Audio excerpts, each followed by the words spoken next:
Hola amigos, en este video quiero hablar de la administración de memoria de Java eh, para comprender eh, cómo se van ocupando en este caso el stack y el heap.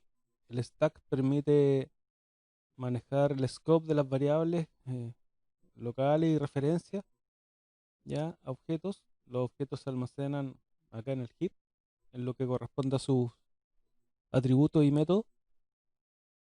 El, Y esto, bueno, en el fondo va como empilando hacia arriba y desempilando cuando corresponde.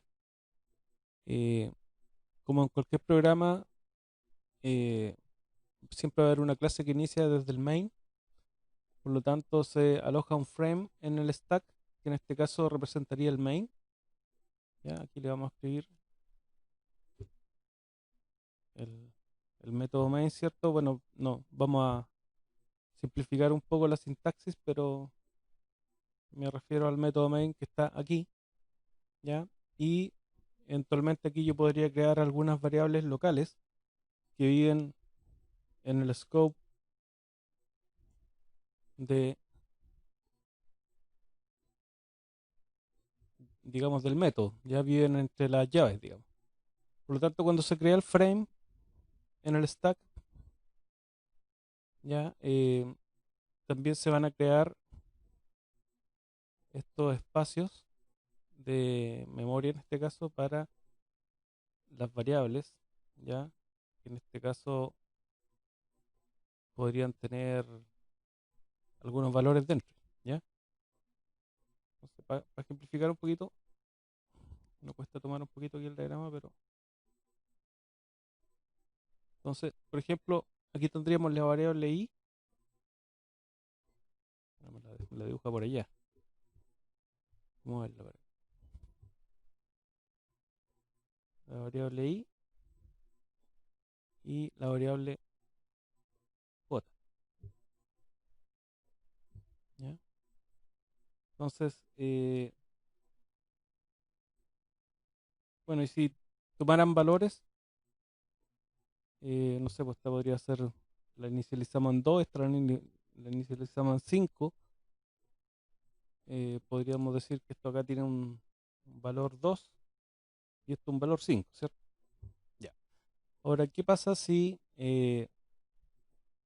nosotros creamos una clase persona, ¿cierto? Que tiene un nombre y una edad, tiene sus constructores, sus getters, sus setters, dos métodos customer, que en el fondo es proceso uno y proceso 2, donde este llama a este otro. Este podría imprimir algo, por lo menos, por ejemplo. Entonces, ¿qué ocurre? Que si yo voy al main y creo, por ejemplo, una referencia, un puntero, ¿cierto? Que en este caso sería de tipo persona, persona P1, por ejemplo, se va a alojar una nueva variable acá, ¿cierto?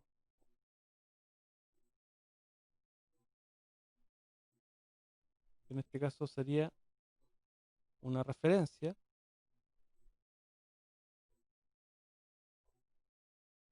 y se llamaría P1, ¿cierto?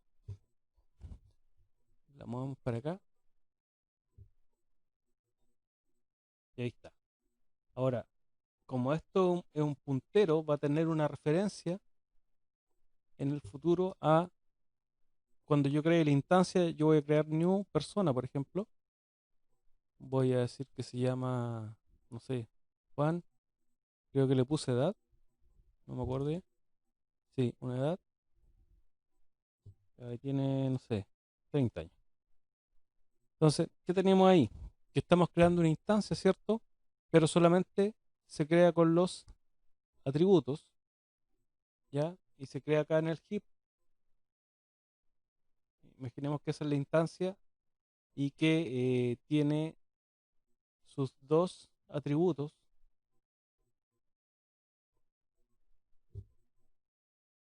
¿ya?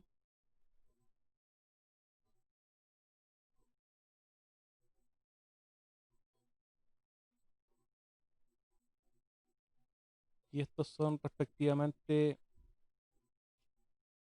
eh, bueno, este es el nombre, ¿cierto? Por otro lado tendríamos la edad. Aquí, perdón, estaba modificando el objeto. Ya, y la edad, no sé si nos va quedando el esquema. Ups, volví a cometer el mismo error.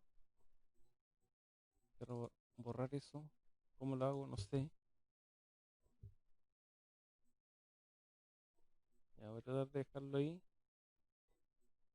Andar un poco esto.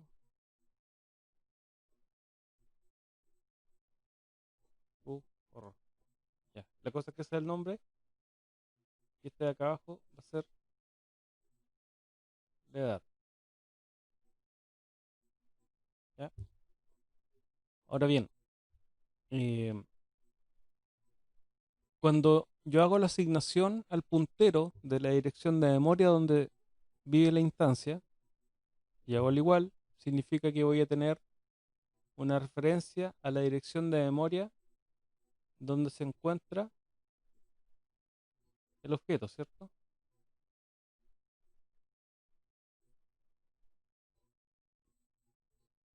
Ahí creo que, ya, ahí está. Bueno, esto puede ser un número hexadecimal, a lo mejor, que representa el lugar donde vive eh, el objeto de instancia, ¿correcto? Entonces, si yo pido algún método de uno punto y digo quiero ejecutar el proceso uno, por ejemplo, se va a crear un nuevo frame en el stack, en este caso para proceso uno, ¿ya?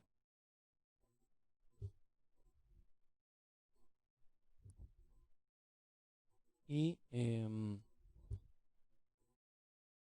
caso que ese proceso tuviera variables locales, como por ejemplo un boolean b, por ejemplo, ¿ya? Y cualquier otra variable, esa declaración, ¿cierto? O esa reserva de espacio viviría acá, ¿sí? Entonces ahí tendríamos la variable b y cualquier otra que existiera en el método, queda en su propio frame, ¿ya? ¿Ya? Bueno, por ejemplo, si aquí yo digo que esto es falso, el valor interno va a ser falso, ¿cierto? Y quedaría ahí. Entonces, aquí nos dice que esto invoca proceso 2, por lo tanto se va a crear nuevamente un frame en el stack, en esta oportunidad para proceso 2 y así sucesivamente, ¿ya? Y en el caso que hubieran variables locales en el scope del método, se declararían acá, ¿cierto? Eh, y el proceso 2 haría su trabajo y cuando termine va a ocurrir que este frame se va a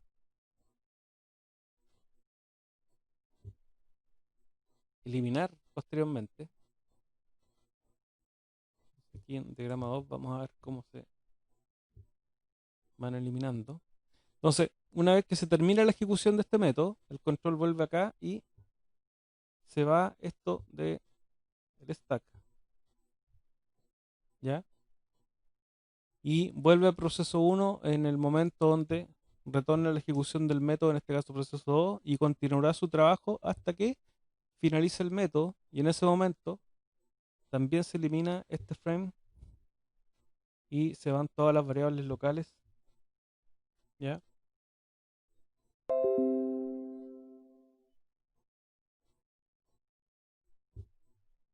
Se van eliminando. Y así sucesivamente hasta que termina el programa. Entonces, las instancias se van creando en el heap con sus respectivos atributos y los procesos se van empilando en el stack y desempilando eh, en función de la ejecución que va ocurriendo con cada uno de ellos. Por lo tanto, hay que tener claro que los punteros, en este caso, son una referencia o una dirección de memoria donde vive una instancia y en general las instancias se van a crear todas en el heap, ¿ya? Y como vimos en un video anterior, cuando una instancia por alguna razón deja de estar apuntada, ¿ya? Yo podría decir que esto volvió al main en algún momento, ¿ya? Y yo podría decir que vamos a poner el valor null a P1, de manera que esta dirección ya no apunta a la instancia, sino que queda como en el limbo, digamos, no apunta a nadie, ¿ya? Bueno, ahí me echaste el frame. Pero en el fondo esto es un null, ¿cierto? Entonces no está asignado, no está apuntando finalmente a nadie.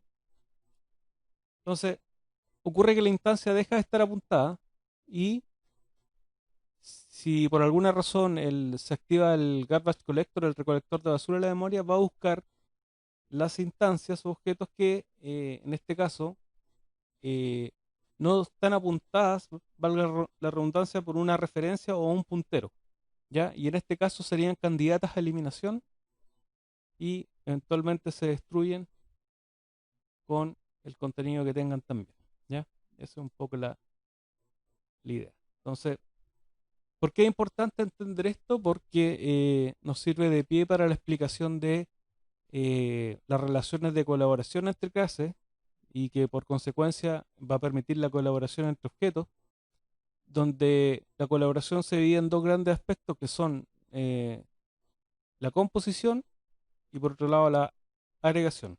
Ya lo vamos a explicar en el siguiente video para ver cómo conformar objetos complejos o simplemente objetos que en algún momento colaboran con otros y que no siempre se va a destruir todo porque el objeto contenedor, que el objeto complejo se destruye, no se va a llevar a más instancias con ella al cajón, digamos, ¿ya? Entonces lo vamos a explicar en un siguiente video. Así que esa es un poco la idea. Obviamente, en el caso de los threads, por ejemplo, cada thread tiene su propio stack y en términos generales estos temas también se pueden configurar para la ejecución de la máquina virtual.